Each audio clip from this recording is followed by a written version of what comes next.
Hello ladies and gentlemen, I'm Kyle Thalman, and today we are going over the crazy parent. The parents that are just kind of reality blind, and they don't see what's there, and they ask for ridiculous stuff. So today we're going to go over why they are the way they are, and one possible way of how to deal with it. So my name's Kyle Thalman, aka Coach Kyle. I'm a gymnast, a coach, an engineer, philosophizer. I've developed the wizard coaching method, so said, because it works like magic. Anyway, let's get into this. First, we have to understand why parents that are this crazy are the way they are. And a warning here, we're going to go deep into psychology theory on like person, beliefs, values, core values, all that kind of stuff. So it's going to get kind of crazy, and then we'll bring it back around. Hopefully it'll make sense. Basically, everybody has a hierarchy of values and beliefs.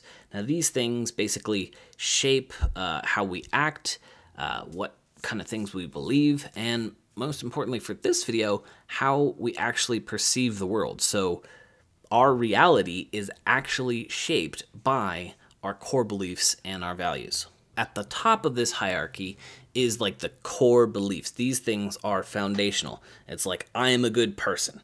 Now, just under these are like identities, like I'm a good wife, or like I'm a good engineer, or I'm a good coach, kind of like, things that are you.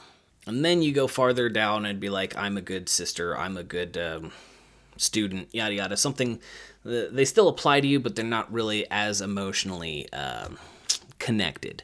And then all the way down at the bottom are stuff like, I can make a cup of coffee, I can make a good cup of coffee, little things like that.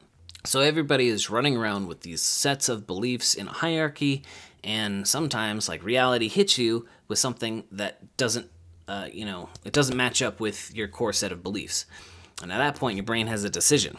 Either look at your core beliefs and go, oh man, we were wrong, and that causes lots of pain, or it kind of ignores it. It deletes information. It changes it. It warps it. You'll just be blind to things. Like, you literally can't see what's actually happening because it conflicts with your core beliefs. An example would be, maybe you've been dating somebody for a couple of years, and you think it's going great. You're like, yes, I'm a good person. I've been with Jane. Like, part of your identity is like, I'm a person dating Jane. And then all of a sudden Jane breaks up with you.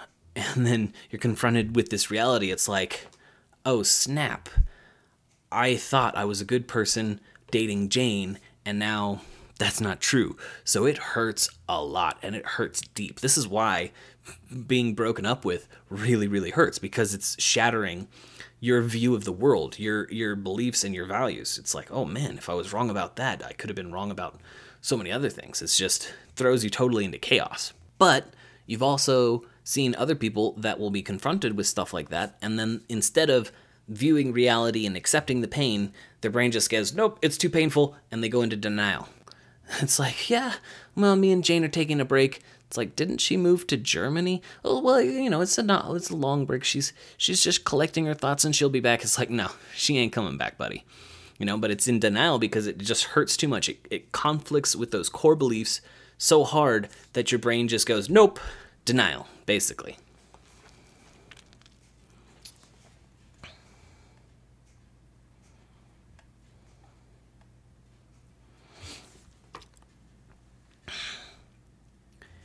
All right. One thing to really keep in mind, this is important, is that the people don't choose which way they go. Like, oh man, this sucks, but I'm going to deal with this pain and then get over it, or just be in total denial. It's not a conscious choice which one they go to. It happens automatically in their brain. So it's not really their fault when you're saying, hey, this is how it is, and then they just deny it completely. Their brain does it to them. Some of you might see where this is kind of going with the parents with reality blindness. Now, as a parent, part of your identity is tied to your child. If the parent has an unhealthy relationship with the child, then their identity is tied so hard to the child's performance in the sport that it hurts them if their kid isn't doing the right thing. or not doing well enough or up to their standards. Now, some parents might be like, whoa, whoa, whoa, I'm supposed to care for my child. I'm supposed to care. Yes, yes, yes. You're supposed to care for your child. Part of your identity is automatically you're a mom, you're a dad, and that's a big part. But if your self-worth as an adult is tied to their performance in a sport, that's an unhealthy relationship. Okay, you need to get that checked. For coaches, when you realize this, don't try and fix that relationship. It's not going to work. Unless you're a clinical psychiatrist, that is way too many hours. And if the parent is that tied and they're that tied to them, and then they don't do well, and then they have reality blindness, and they're just like, no, my kids should be more awesome than they actually are. And it's like they can't see what's actually happening. This is why. Their brain says it's too painful. We're going to go into denial. Okay, moving on. How do we handle these types of parents in these situations? Well, first off, don't take it personally. Okay, if they start attacking you as a coach, start attacking the gym, just blaming everything else and trying to rationalize their denial, it's not logical, it's all emotional, and their brain is just coming up with whatever it can to hopefully keep them in that denial to protect their psyche. Kind of is their fault, kind of isn't their fault, but if you take it personally and get angry, it's going to get heated, and it never ends up well. Secondly, don't try and make them see reality. It's not going to work. The harder you push against their psyche, the more pain they're going to feel, and they're going to get angry, and they're going to rationalize more and more and more and more and more and more. It's not going to work. So don't try and make them see from your point of view. It won't happen. They will literally not be able to see reality. So what can you do? You have to find another value or core belief that is at the same level or a little bit higher, and then address the issue on that aspect or that belief and core value. Now, this higher core value or belief depends on the person, but 99% of everybody has safety as one of their highest values. Somebody's pride might be pretty high up there, but I'm more worried about breaking my neck and dying than I am about my silly pride. So if you push those together, the safety is going to win over, oh, I should be treated better than everybody else because I'm the most awesome person. Okay, if you say, well, if we treat you like this, you're going to break your neck, it's going to stop. So here's a personal example. One day, we got an email from a parent, and she was like, my boy's coming in. He's level 8 this season, yada, yada, yada. We're like, cool, come bring him in. We'll put him in the optionals practice. We'll see how he's doing. And then, we'll go from there. So kid comes in. We'll call him Fred. Fred comes in, and he is not a level 8. Nowhere near. Nowhere near. He was barely a level 7. Like, okay, we'll just throw him in the level 7 group. Hopefully he'll catch up. A few days later, the mom was outraged, just completely in denial of her son's skills. She demanded to meet with the owner. I don't want to get into specifics because it's not very nice. The owner didn't want to deal with it, so he's like, you coaches, you handle it. Set up a meeting with the parents and the coaches. And then we're like, okay, the other coaches were like logically trying to go, hey, look, we can't put him in there because of this reason. He's not ready. He doesn't have these skills, yada, yada, yada. And it was just not getting through because they were trying to be logical, and they were trying to come at her from a different core value or belief. She was like, no, he has to be this good. He has to perform at this level. And she was coming up with like, you guys are just playing favorites. You guys just want your gym to look good. And I was like, none of these reasons actually made any sense. And so I was like, oh, okay, I get it. So I chimed in and asked, like, would you want him to break his neck as a level 8 for this? And she was like, what? How dare you say that? I'm like, well, hold on, let's think about this. And I could kind of see her like psyche change to a different value system on how she was basing reality. And I asked her, I was like, how far did you get in math at school? She's like, went through calculus and stuff. And I was like, okay, we'll use that example. And I was like, okay, optional level 8 is like calculus, okay? It's really, really hard, and you have to have all the basics. You got to know algebra, trigonometry, all that stuff. You got to be solid on your math if you want to succeed in calculus. And I was like, does it make sense to you? She's like, yeah. Now, upper level gymnastics, level 8, is like advanced calculus. But if you fail the test, you break your neck. Like, you're dead. You're gone.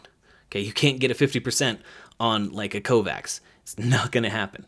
Okay, if you get an 80%, you're still going to break an arm. Okay, you can't be off by much in gymnastics on really hard, dangerous level skills. So I was like, look, you have to be like 95% on every single pop quiz that comes by to not injure yourself. So I was saying, look, we're not doing this because we're playing favoritism. We're not trying to be mean to him. We're not trying to discourage you. We're not any of that stuff. We just want to keep him safe.